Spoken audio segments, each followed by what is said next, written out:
Oi, gente, pessoal entrando. Tô esperando o meu boss pedir pra entrar aqui na live. Vamos bater um papo hoje.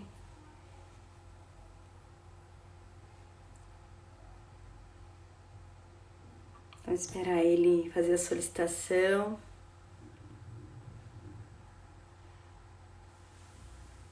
Ô, Acilino! Deixa eu ver, eu posso esperar o boss pedir.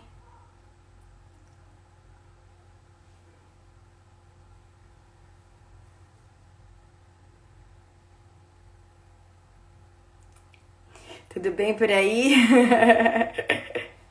Oi, Vivi. Tudo bom? Já solicitou o boss, não apareceu aqui pra mim. Deixa eu ver de novo.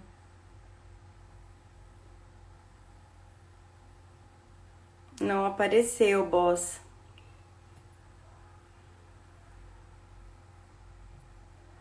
Deixa eu ver se aparece de novo.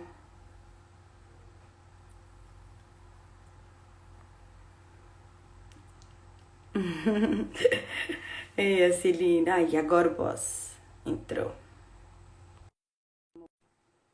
Oi, Raquel, tudo bem? Deixa eu ver.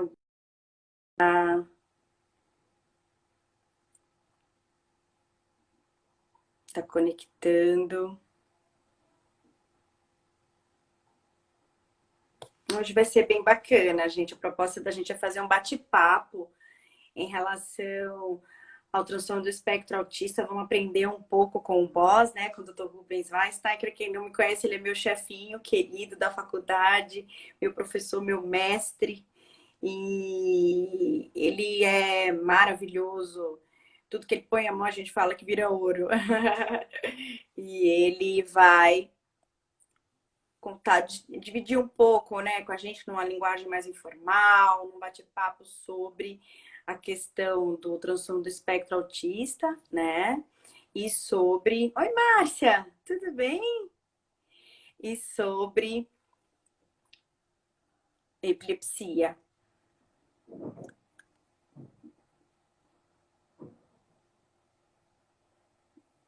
Deixa eu ver se eu consigo. A gente tá tendo um pouquinho de dificuldade de colocar. Ah, tá bom, Vitor, eu já coloquei. Aí, agora deu certo. Oi, boss. Beleza. Oi, oi, tudo bem? Um prazer enorme receber você aqui. Ah, que bom também. Muito feliz de estar participando aí com vocês.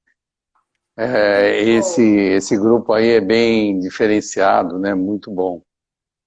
Ah, esse grupo foi uma bênção, assim. Juntaram três pessoas que estão na labuta, a gente fala, né, em pró da epilepsia, em pró dos pacientes, das famílias, né? Eu represento, tô aqui representando o Lécio, o doutor Lécio, e a doutora Leila, da neurocirurgia da USP, e é um prazer enorme para a gente receber você aqui, boss.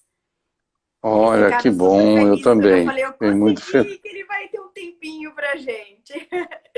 Ah, Eu vou legal, começar, muito bom. boss, te apresentando, para quem não te conhece.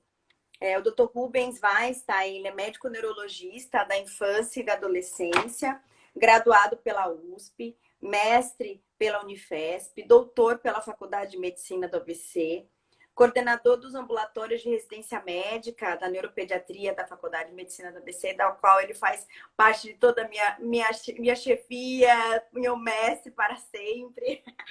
Eu fui a primeira, né, boss?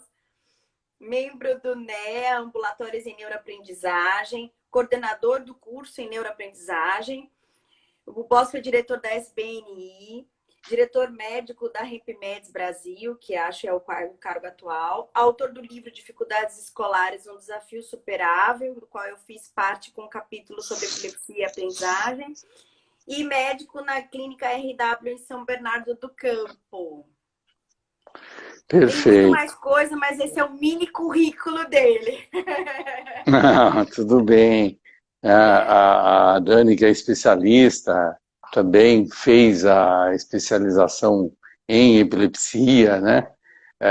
E está dentro da Liga Internacional de Epilepsia, e atualmente ela é uma das preceptoras do nosso curso lá na Faculdade de Medicina, tá, tanto em relação ao ambulatório especializado em epilepsia que a gente montou, com grande ênfase aí o ambulatório tanto de infância e adolescência como de transição, é uma coisa que ficou muito importante, ficou muito divulgada aí nos últimos tempos, né? E então ela coordena tudo isso e também a parte de berçário, né, no hospital universitário que nós temos, ela faz toda a coordenação. Ela estava trabalhando no hospital Mário Covas, especificamente sempre com epilepsia, então me sinto muito honrado aí da gente bater esse papo. Imagina minha honra, eu representando também os meus colegas, o Lécio e a Leila, boss. Que Vamos ótimo. lá, para a gente começar. Eu vou sugar um pouquinho do seu conhecimento sobre o TEA e sobre epilepsia também. Afinal de contas, você foi a primeira pessoa a me pegar na minha mão para me ensinar sobre epilepsia, né? E a primeira pergunta que a gente pode começar a discutir seria como que a criança com transtorno do espectro autista chega para você, boss, para atendimento? Então, Dani, esse é um ponto importante, porque são pontos essenciais hoje em dia. Então, hoje, a gente procura fazer diagnóstico precoce. Então, quando a criança chega para eu particularmente fico muito ansioso para ter um diagnóstico exato, porque a gente tem tido dificuldades, isso no Brasil inteiro, com os colegas que acham que não é autismo ou acham que é autismo sem ter uma precisão do diagnóstico. E você sabe que na classificação atual, algumas síndromes que têm sintomas comuns ao autismo, elas foram desmembradas. Então, elas não são um espectro autista. Você tem classicamente o semântico pragmático, que hoje é transtorno da comunicação social pragmática, que antes estava incluída no guarda-chuva do autismo. Então, o que eu tenho dificuldade em relação a essas famílias? O sintoma pode ser comum a várias questões. Então, eu sempre uso o exemplo. A mulher que tem náusea não necessariamente está grávida, porque náusea é da gravidez, náusea é num problema alimentar.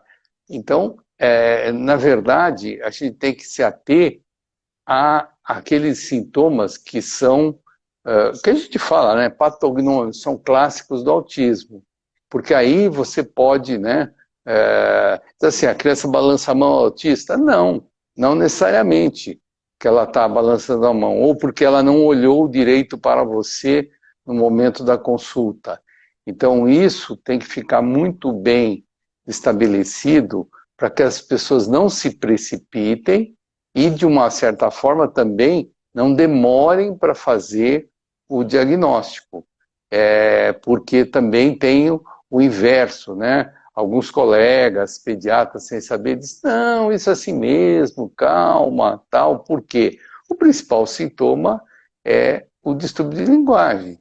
Há atraso no desenvolvimento da fala, ou crianças começaram a falar e pararam, começaram o desenvolvimento e pararam.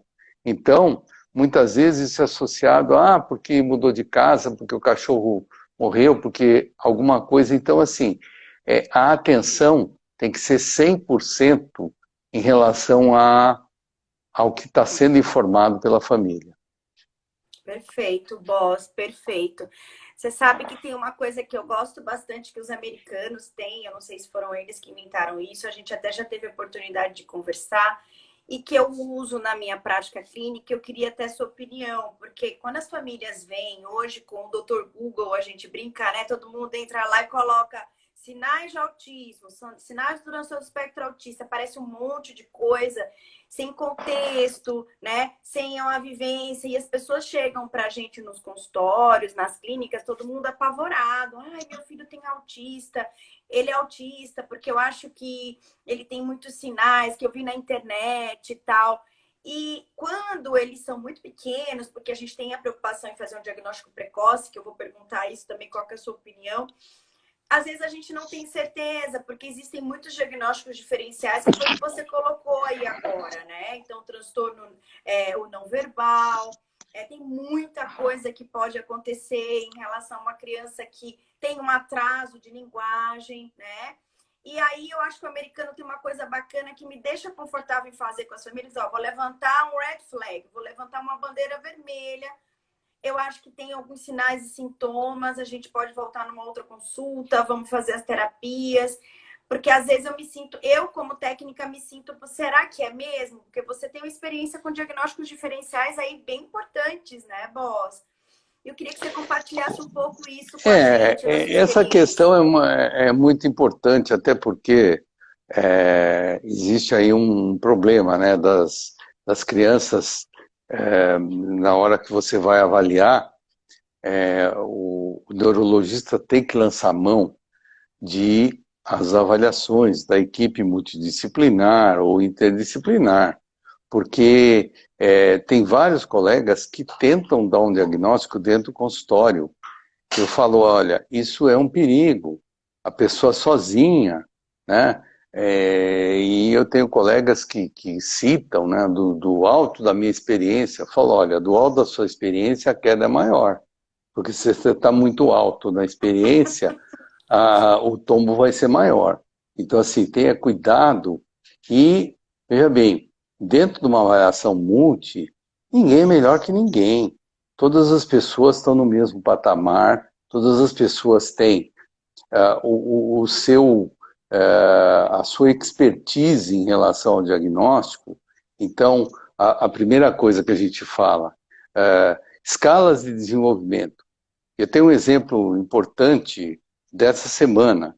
Eu estou avaliando uma menina que ela foi avaliada pela terapeuta ocupacional por escalas de desenvolvimento e, de repente, assim, ficou na dúvida, porque ela bateu no borderline.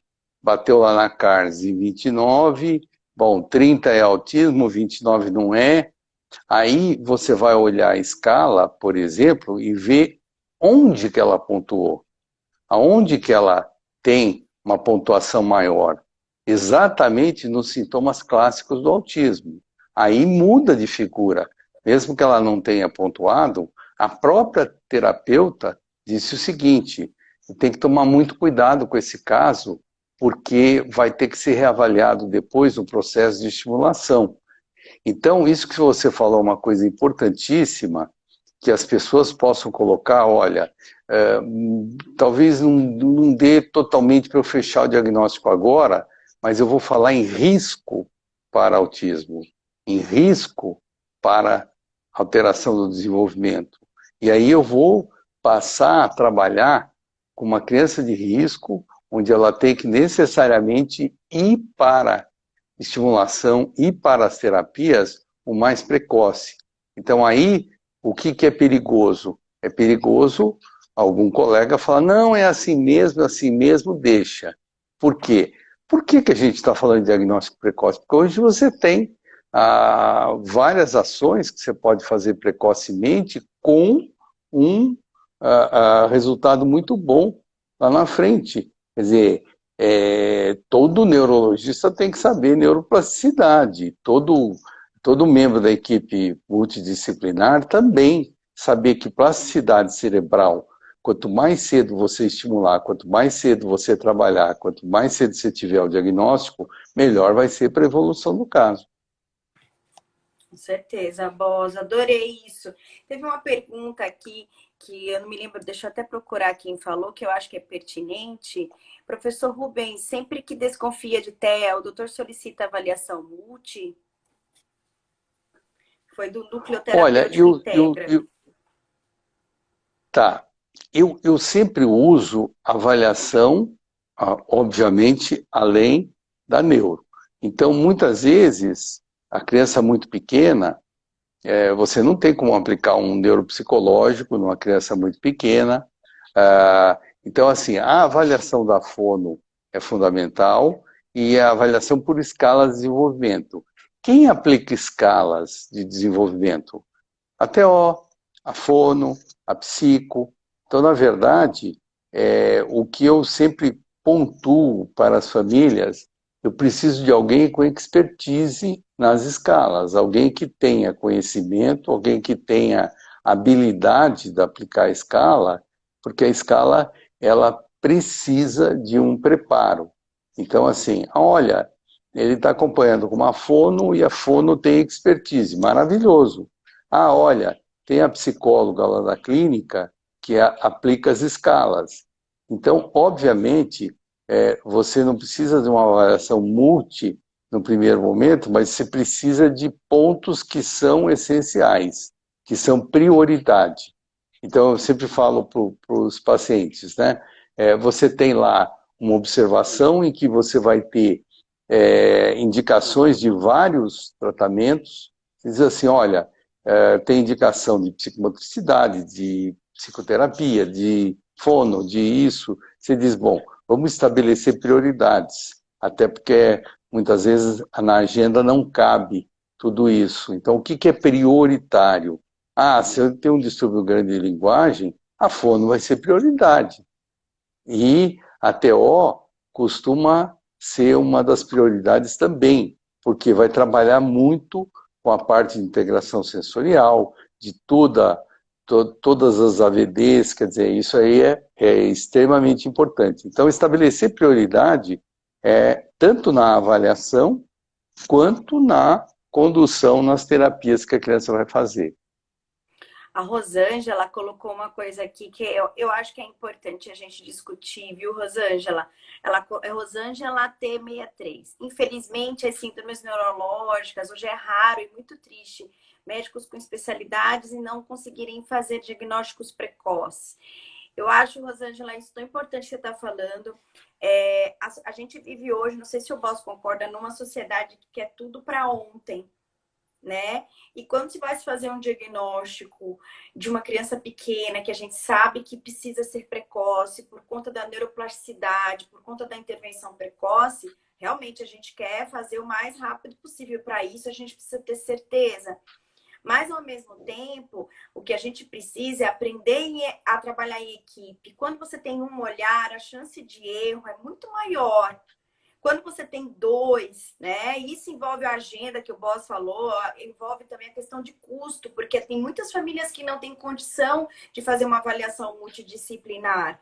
Então, a gente também precisa ter um olhar de se às vezes você ter uma outra pessoa que possa ter um olhar de um outro ângulo que o seu e te corrobore. E você, como técnico, médico, também ouvir aquele outro profissional, né? O que encaixa, você discutir o caso. E eu acho que só se beneficia o paciente, né, Boss? O que você acha?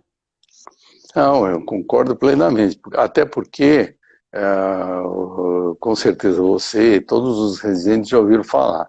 Quando você tem dúvida, você tem que tratar como se fosse e iniciar um processo terapêutico. Deixar para trás um pouco essa questão, olha, volta daqui a 6 meses. Não, não volta daqui a 6 meses. Começa a fazer algo de imediato. Começa um processo de estimulação, porque, veja bem, a gente tem um cuidado, né? Isso seria aplicado muito aos colegas médicos.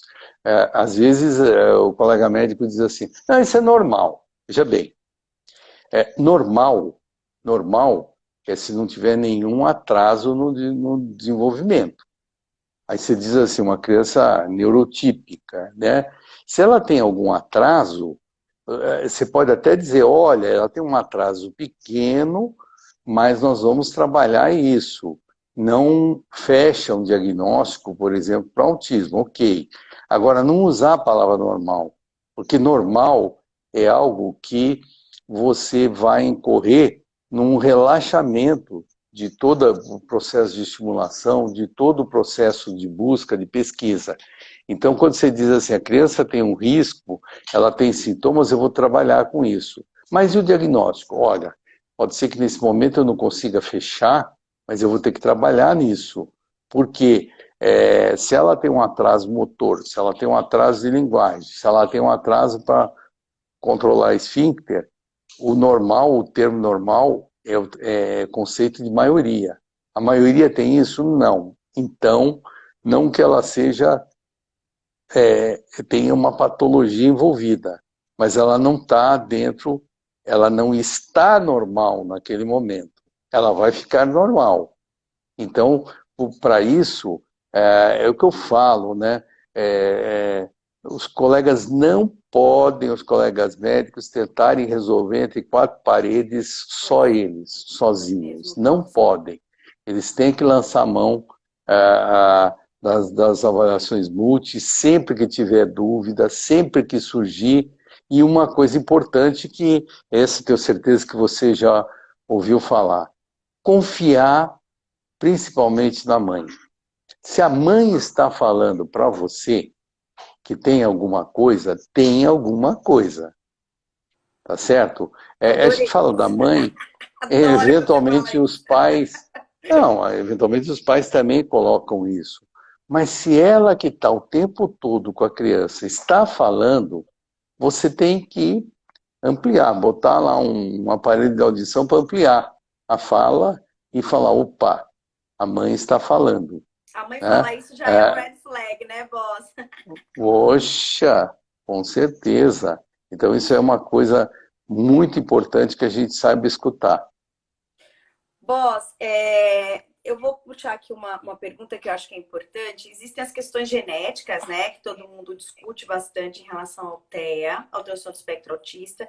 E quando se fala de transtorno do espectro autista e epilepsia, a genética vem mais forte ainda, né? Eu lembro que eu apresentei uma aula recentemente e vi o levantamento de um estudo de algumas mutações genéticas que tipicamente seriam de uma alteração de epilepsia e o paciente não ter epilepsia e ter um transtorno do espectro autista. Eu vi esse artigo e eu fiquei surpresa, porque é claro que tudo é possível dentro da genética, porque existe a expressão genética variada, né? Que o nosso grande amigo Dr. Zan deu uma aula maravilhosa para a gente agora esse mês. Ele fala bastante disso, mas eu queria ouvir um pouco a sua opinião em relação à genética e à epigenética, tanto no TEA, né, com essas questões que eu acho que é mais forte os estudos, e aproveitando o gancho aí, colocando nessas alterações em relação à epilepsia também. É muito importante, né, esse ponto, porque, claro, a gente tem estudos genéticos. Então, você pode, por exemplo, fazer um painel exclusivo de epilepsia. Se você tem um diagnóstico clínico muito forte, então você vai falar, bom, olha, eu vou te encaminhar para um painel de espectro autista. Agora, opa, perdão. Saúde, boss. Obrigado. Então, você tem esses dois painéis, vamos dizer, específicos, que eles vão ver genes específicos para aquela patologia que você está fazendo a sua hipótese clínica. Agora, você tem exames genéticos mais abrangentes. Se você pegar um sequenciamento, um array, você vai dizer assim, para que serve o sequenciamento? O sequenciamento serve para crianças que não estão com desenvolvimento típico. Então, você pode rastrear por aí. Muitas vezes, você tem que lançar mão de outros testes, o exoma, o genoma, enfim. Mas, na maioria das vezes, principalmente as crianças que estão com atraso no desenvolvimento, a indicação é o sequenciamento pelo CG-Array, né? Então, você vai utilizar para você tentar detectar uma deleção, enfim, alguma alteração que possa ter no exame genético. Agora, ainda a parte clínica é preponderante. Você ainda tem uma parte clínica. Por exemplo, no caso dos epileptologistas, você tem crises epiléticas e não acha nada na genética, você diz, bom, olha, vou tratar as crises epiléticas, vou tentar conduzir da melhor forma a crise epilética, independente, eu não achei nada na genética. Por quê? Porque tem muita coisa em andamento, muita coisa em descoberta. A genética é um campo absolutamente magnífico para trabalhar, porque cada vez mais, eu conversando com o Carlos Gadia, que é um grande amigo, um neuropediatra que está lá em Miami, aliás, o nosso ex-residente foi lá ficar um mês no serviço dele, para sugar mais a parte de autismo. Então, ele falou assim, eu acho importante o genoma, discutindo sobre um determinado caso, porque esse genoma tem que alimentar a base de dados internacional. Então, você tem, muitas vezes, alguns recortes interessantes. A gente só vai conseguir saber coisas específicas da genética se a gente tiver cada vez mais casos. Exatamente esse perfil que a gente insiste, às vezes, de colocar o exame genético. Eu vejo o exame genético hoje como uma coisa complementar, em muitos casos essencial, porque para você não ter um diagnóstico no escuro, mas complementar, sim. Ela é algo que não vai validar a sua hipótese clínica. Tem vários, né, colegas que falam, a clínica é soberana. A clínica é soberana, continua na pessoa. Então, claro que isso é importante. E se você pegar um exemplo que eu queria dar, um Alzheimer. Um Alzheimer, uma demência, não adianta você ficar fazendo ressonância, você pode até fazer exame genético, mas o que vai definir a condição do paciente? Uma avaliação neuropsicológica. A avaliação neuropsicológica, com todos os testes, vai mostrar onde que o paciente tem a deficiência, tal. É muito mais precisa, muito mais importante para o paciente do que, efetivamente, os outros exames. Olha, ele fez uma ressonância num lugar super bom. Sim, mas a funcionalidade do paciente, você vai avaliar pelas avaliações clínicas, pela visão do neuro, pela visão dos outros profissionais. Clínica tem que ser soberana mesmo. E uma coisa que eu acho importante, assim, às vezes, essa questão genética, existem algumas mutações em que o tratamento, ele muda quando você sabe qual é o tipo de mutação. E isso é uma coisa importante. Mas assim, muito raro, não são a maioria. Então, até para discutir um pouco de custo, né? Porque essa parte envolve custo, envolve um estresse emocional também importante em relação à família, se aquela alteração genética ela é herdada, ou se ela é uma mutação de novo, que ninguém na família tem, só aquele indivíduo, né? Isso tudo gera uma ansiedade também muito grande nas mães. Mas eu acho que essa história da genética é importante porque a grande parte das crianças que tem, né, uma alteração genética para epilepsia também podem cursar com transtorno do espectro autista, né? Que é o que a gente está discutindo aqui. E o mais importante disso é que se você tem crianças com espectro autista, 30% dessas crianças podem ter epilepsia. E é um diagnóstico super difícil de fazer, por conta dos movimentos repetitivos e estereotipados que podem ser confundidos com crises, as paradas comportamentais que podem ser confundidas com ausência, né, Boss? Então, eu acho que isso é uma mensagem também bacana para a gente deixar na sua experiência. O que você vê disso? Como que você pode ajudar todo mundo a pensar sobre isso?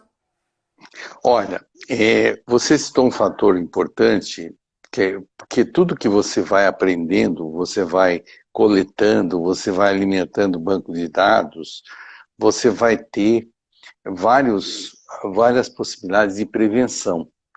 Então, assim, a taxa do autismo aumentou por conta de fator epigenético. Você citou a epigenética. Então, assim, é importantíssimo. As pessoas falam, fumar durante a gravidez faz mal? Faz mal. Então, assim, eu atendi, inclusive, essa semana, uma Um adulto jovem que quer engravidar e fuma muito, disse, o que que eu acho? Eu acho que você tem que parar de imediato para pensar numa gestação.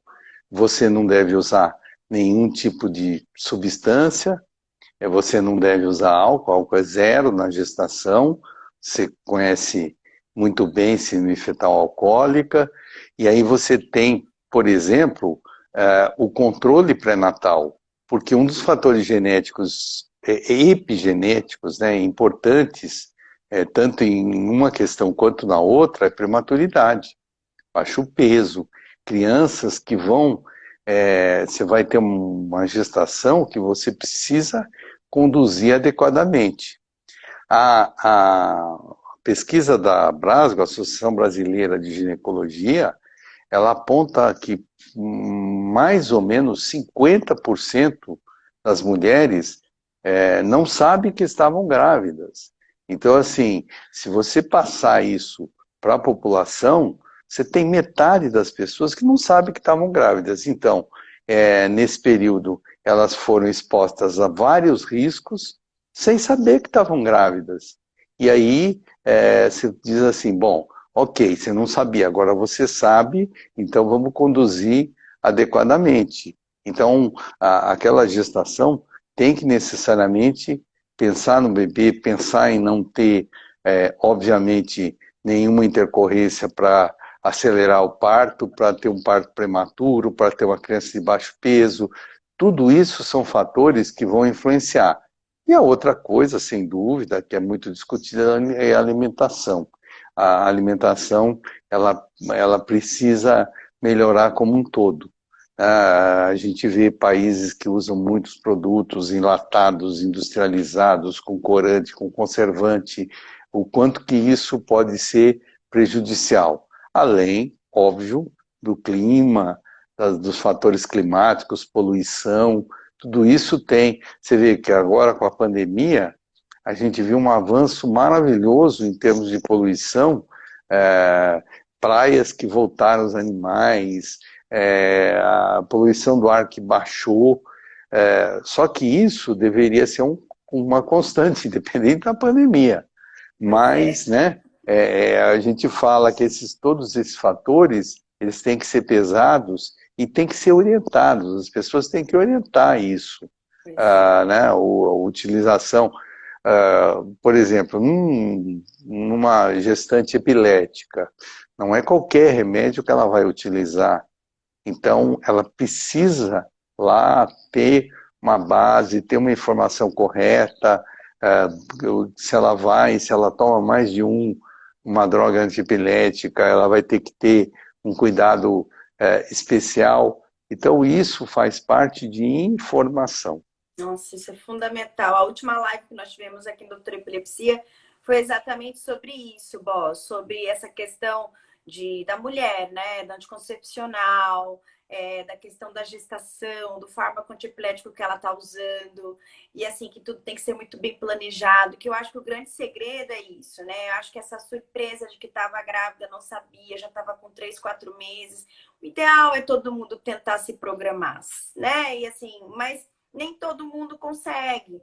E aí a gente também tem a questão dos riscos, né? E aí também a questão do acolhimento. Olha, a gente teve exposição a esse risco, vamos ver, vamos cuidar a partir de agora, que você falou perfeitamente, e vamos, né, conduzir a gestação e o parto, enfim, para ver como as coisas vão fluir. Olha, isso é importantíssimo, viu, Dani? Principalmente no autismo.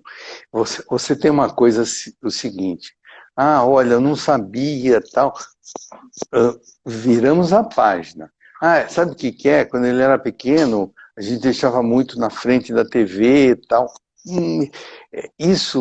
Essas coisas que são do passado, elas precisam virar, porque elas não vão contribuir para a evolução da criança. Perfeito. Olha, pois é, não sabia, ia na festa, eu fumava, eu bebia. Esse ia do passado tem que ficar no passado. Então, os médicos, os terapeutas, eles têm que aprender assim, a trabalhar nisso, porque muitas vezes fica uma culpa injustificada.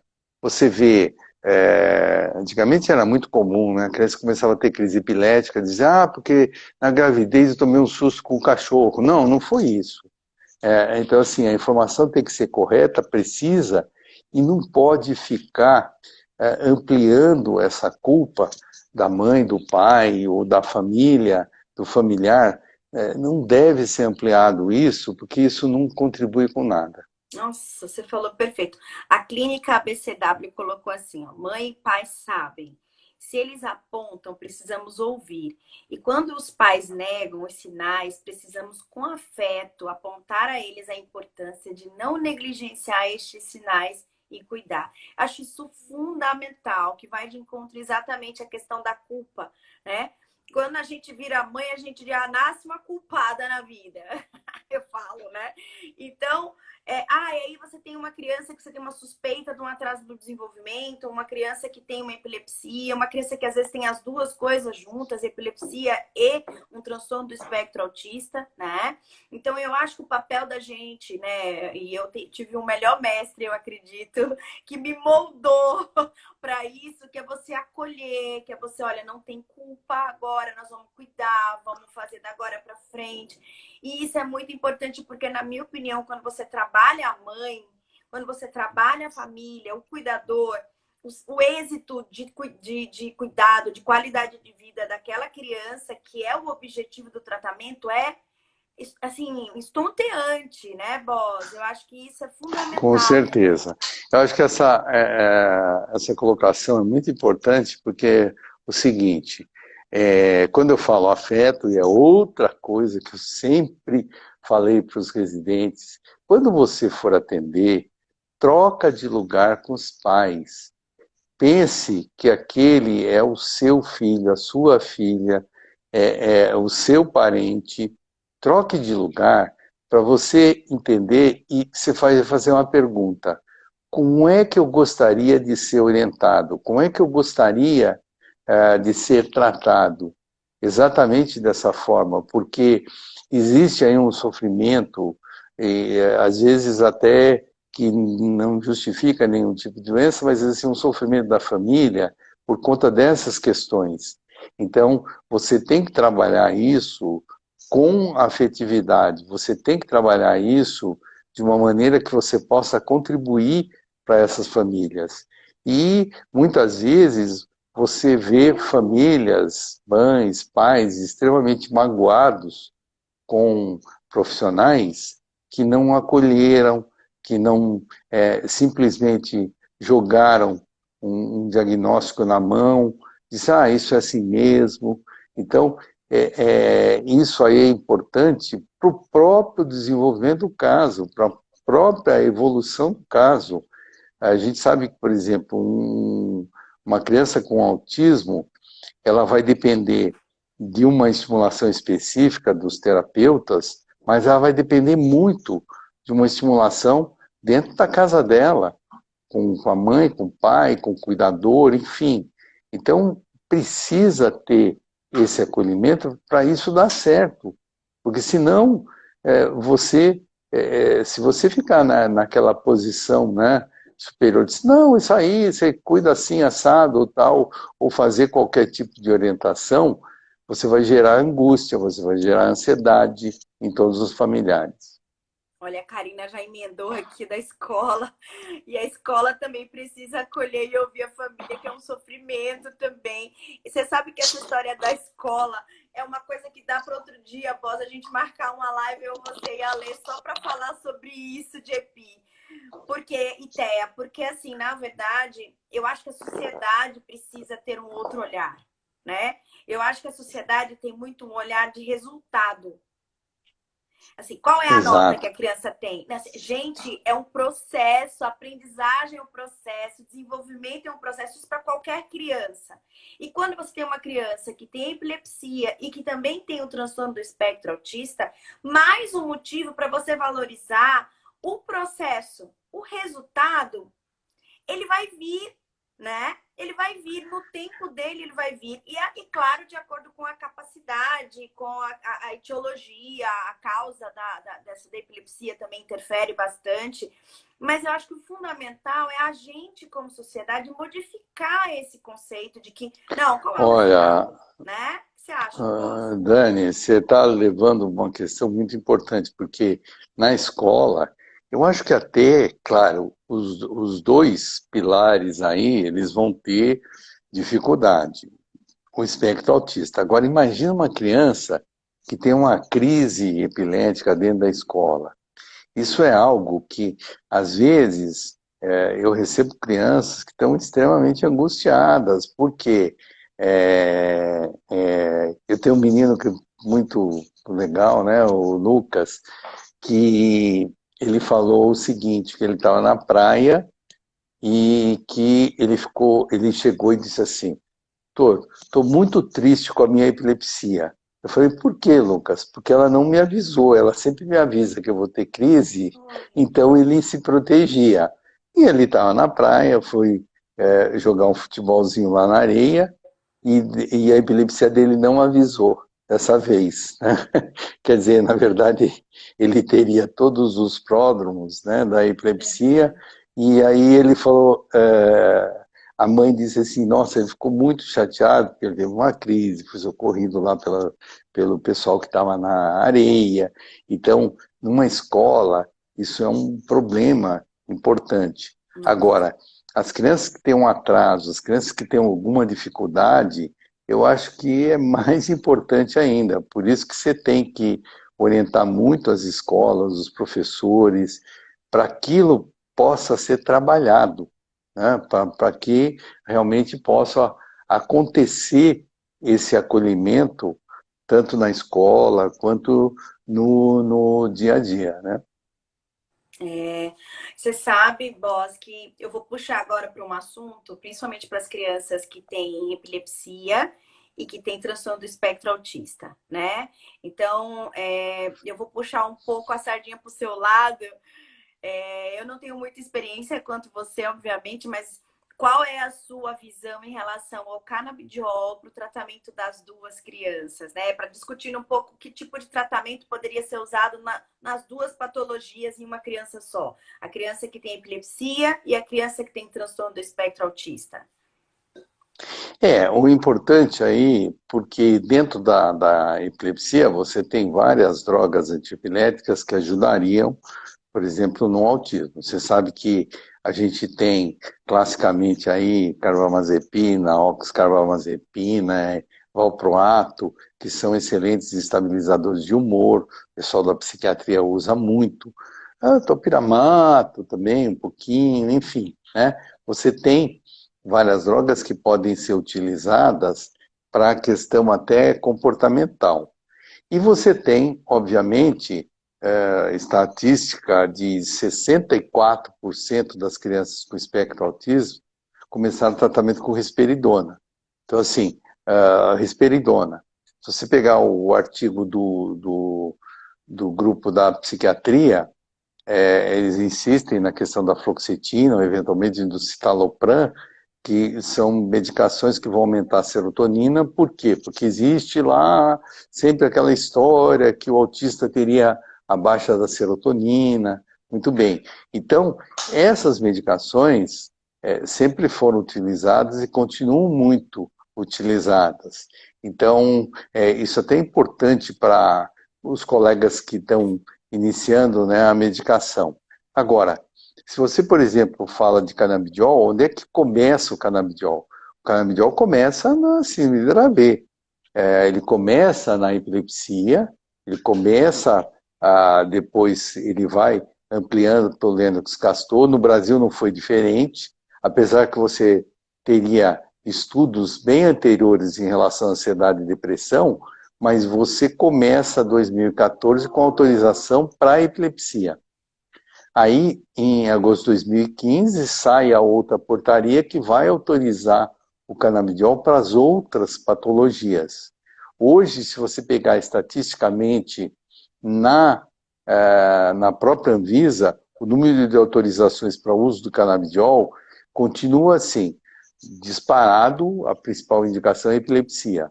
Tá? A segunda é autismo. Aí você tem lá as 5 principais, que seriam a epilepsia, o autismo, o Parkinson, as dores crônicas e a ansiedade, né? Os distúrbios ansiosos e depressivos. Então, essas são as indicações clássicas no mundo inteiro. Então, você vai ver que os 2 polos, aí, tanto o autismo quanto a epilepsia, eles estão dentro desse espectro da utilização do canabidiol. A Liga Internacional de Epilepsia coloca como uma opção terapêutica o canabidiol. A gente tem participado dos eventos aí em epilepsia, sempre falando como uma das possibilidades. Muito importante, né, a gente citar que não se trata de um salvador, mas é uma opção terapêutica já reconhecida. Então, opção como várias outras drogas antiepiléticas. Óbvio que a Liga Internacional ela vai falar para você o que é a primeira escolha, o que é a segunda escolha, óbvio, baseado sempre nos estudos. Agora, se você tem as 2 coisas juntas, se você tem, aí se diz, poxa, aí é um combo, né? A utilização do canabidiol seria maravilhosa se você pensar em termos de tanto do controle das crises epiléticas quanto do autismo. E pegar um ganchinho aí da Associação Internacional de Déficit de Atenção. Quando a Associação Internacional de Déficit de Atenção publica que psicoestimulante, tipo Ritalina, tanto metilfenidato, quanto a lisdexanfetamina, quanto outros estimulantes, eles devem ser utilizados o mais precoce possível, e o FDA aprova a partir dos 3 anos, 3? você diz assim, 3 anos, Não tá? sabia. Aprovado lá. Então, assim, a partir dos 3 anos você pode usar psicoestimulante. Vocês, mas espera aí um pouquinho. Por que vocês fizeram isso? Porque, de novo, a gente volta na neuroplasticidade. Quanto mais cedo você atuar, mais fácil é você reverter o quadro. Então, assim, critério, obviamente, analisando cada caso, você vai ajustar a medicação para que toda a estimulação comece o mais rápido possível. Este raciocínio está sendo desenvolvido em relação ao canabidiol, principalmente em relação ao espectro autista. Por quê? Porque se você tem receptor canabinoide, se você tem o sistema endocannabinoide que produz o canabinoide, a hora que você introduz o fitocannabinoide, quer dizer, o óleo do canabidiol, o que você está fazendo? Você está modulando o sistema de neurotransmissão. A modulação do sistema de neurotransmissão, numa fase de desenvolvimento, vai ser tudo. Por quê? Quanto mais precoce você começar, mais chance você tem de modular, exatamente de fazer a modulação. Eu até queria citar um exemplo aqui, que foi dessa semana também, de uma mãe, que ela falou assim, não, doutor, mas como é que isso funciona? Eu disse, olha, vou te dar um exemplo bem básico, tá? Você levou seu filho, o pediatra, ele estava com febre, estava com 39 graus de febre. E aí ele disse assim, olha, vou aceitar umas gotinhas de pirona para ele, você tá? Chegou em casa, deu, a febre baixou, ótimo. Foi lá para 36, você controlou, deu os outros remédios, ok. Passam-se 15 dias, e aí a mãe leva o mesmo filho no pediatra, diz, doutor, hoje o problema dele é que ele está com uma dor de cabeça muito forte.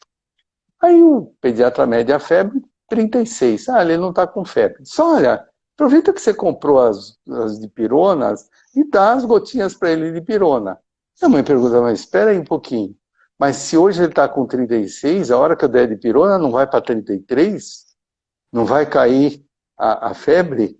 A temperatura, desculpa. Aí ele disse, não. Doutor, mas como é que a dipirona sabe que não é para baixar a temperatura, que é só para atuar na dor? Então, esse é o efeito que a gente vê na medicação. Que muita gente diz assim, como é que ele vai saber que vai estimular determinada área? O corpo sinaliza, o organismo sinaliza. Isso é a função Perfeito. homeostática, né? Perfeito. A função homeostática. Perfeito, pós-perfeito. Você sabe que até essa questão do canabidiol para tratar epilepsia e transtorno do espectro autista, eu comecei a usar o canabidiol nos pacientes que têm epilepsia e transtorno do espectro autista, né? De uma maneira, assim, depois que eu já tinha tentado outras coisas, né? E hoje eu já penso nisso que você está falando, assim, se eu já tenho uma criança que tem um espectro autista, que tenha uma epilepsia, o canabidiol ele já pode ser usado de uma outra maneira, com outro olhar. Eu não espero entrar naquele Sim, fluxograma para poder ficar refratário, porque se eu posso melhorar duas coisas, e é incrível, assim, eu não tenho o N que você tem, mas inclusive tem algumas mães aqui minhas que estão na live que usam, que tem, as crianças têm epilepsia e têm transtorno espectro, as crianças estão ótimas. Assim, ótimas não só no controle de crises, que é um dos objetivos, mas eu sempre falo que quando uma criança tem uma epilepsia de difícil controle, refratário, o que importa é a qualidade de vida. Mas além dessa criança melhorar e controlar as crises, claro que eu não sei se são exceções, mas melhoraram muito o espectro. Então, crianças que eram autistas não verbais com 9, 10 anos, que estão começando a entender e participar da comunicação alternativa.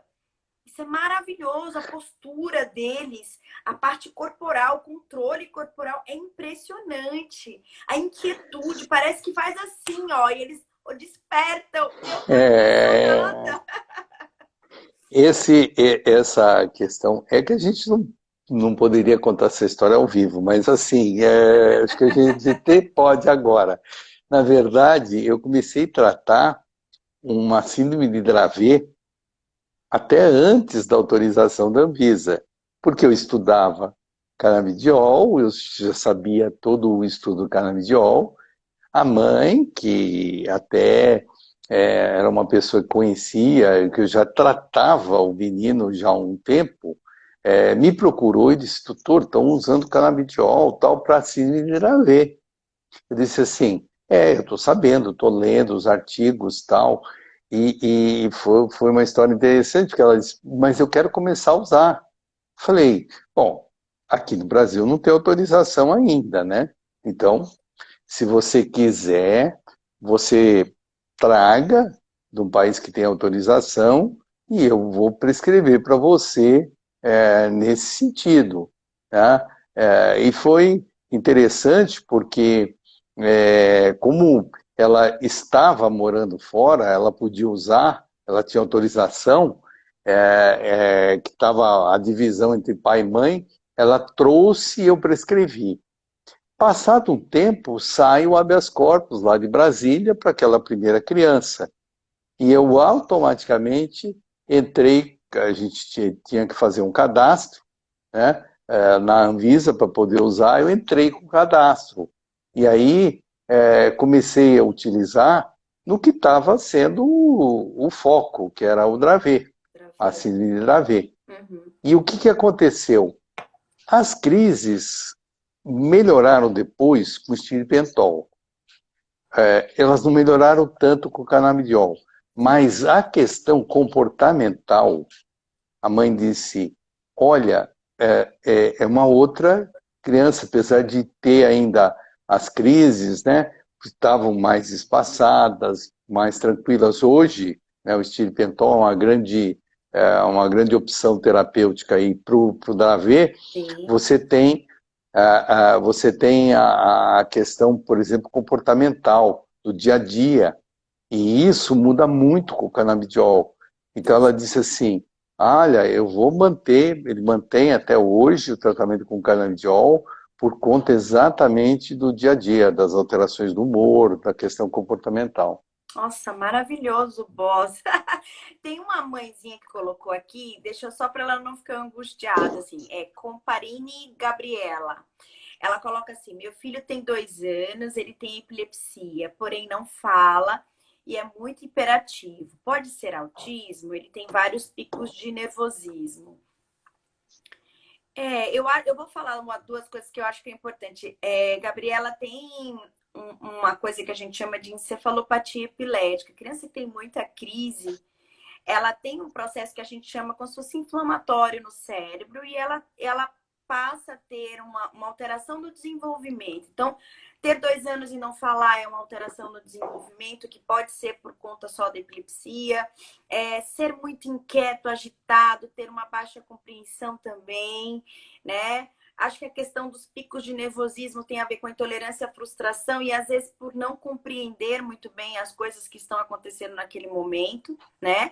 E acho que a encefalopatia epilética, ela atrapalha um pouco, né, Boss? O que é que você acha sobre isso? Acho que ele é muito pequeno, acho que precisa, né, de uma boa investigação. Ele precisa de uma investigação, principalmente aquilo que eu falei que houve uma separação do guarda-chuva do autismo, é importante, porque nos dois critérios diagnósticos, você tem um que é fundamental aparecer, que são os rituais, são os movimentos estereotipados, porque todos esses sintomas, eles não fazem parte de um desenvolvimento típico. Então, isso é muito importante que a gente pense que se não obedecer o segundo critério, a gente brinca, não é autista, não tem espectro autista. Por quê? Essa questão do olhar, do comportamento, da linguagem, isso pode estar presente em outros casos, como os transtornos de comunicação. E o segundo critério, que vai falar de anormalidade sensorial, de todo esse comportamento repetitivo, ele tem que estar presente para ele poder entrar no diagnóstico de espectro autista. E nas epilepsias, você tem dezenas, centenas de estudos aí mostrando como é o comportamento das crianças que têm epilepsia, dos adolescentes e depois dos adultos. Então, assim, existe realmente uma gama enorme de sintomas que vão ser decorrentes de todo esse processo. Tá? E até é interessante, porque quando você vai estudar um fármaco novo, por exemplo, você vai fazer um estudo duplo cego, você vai usar placebo. Por quê? Porque sempre existe o efeito placebo. Mas como que é o efeito placebo? Se você imaginar que uma pessoa pode estar apresentando o efeito placebo, você imagina que toda alteração emocional que a família tem, que a criança tem, também vai ter que ser pesada na balança. Então, comportamentos estranhos, comportamentos atípicos, tal, é muito importante que isso possa ser decorrente da própria epilepsia e não necessariamente do autismo. Nossa, o Vitor botou um negócio aqui, eu esqueci, a gente começou a falar, falta 1 minuto e meio para acabar, Boss. Se tiver alguém que esteja fazendo aniversário agora esse mês, a gente tem no livro que a gente pode sortear. Boss, eu esqueci. Se tiver Não, alguém... Dani, vamos. A gente tem tido o hábito aí de presentear, né, todas as pessoas aí com um livro, capítulo de epilepsia, o seu, né, o seu capítulo lá de epilepsia. Então, sem dúvida, quem estiver fazendo aniversário em julho, aí depois entra em contato com o doutor Epilepsia, que vai ganhar de presente, sem dúvida, o nosso livro aí, né? Então, tem os organizadores, né? Eu, Alessandra, e todos os autores, todo esse grupo aí maravilhoso da Medicina ABC. Ah, que bom, Boss. Nossa, uma passa tão rápido. Olha lá, já tem a Sam Ramas, a Cris Bianco, já tem umas aqui, vamos sim. É só depois você mandar no direct para mim que a gente reserva e combina para vocês pegarem. Ó, já tem mais um aqui, Geici Rangel, beleza. Gente, tá acabando, passa tão rápido. Boss, é um prazer enorme conversar com você. Você é meu mestre com todo o carinho do mundo. Amo você. Despedindo que já tá acabando, é tão rápido, meu Deus. Tem 10 segundos, boss. Vou agradecer, um ótimo final de semana. Espero que a gente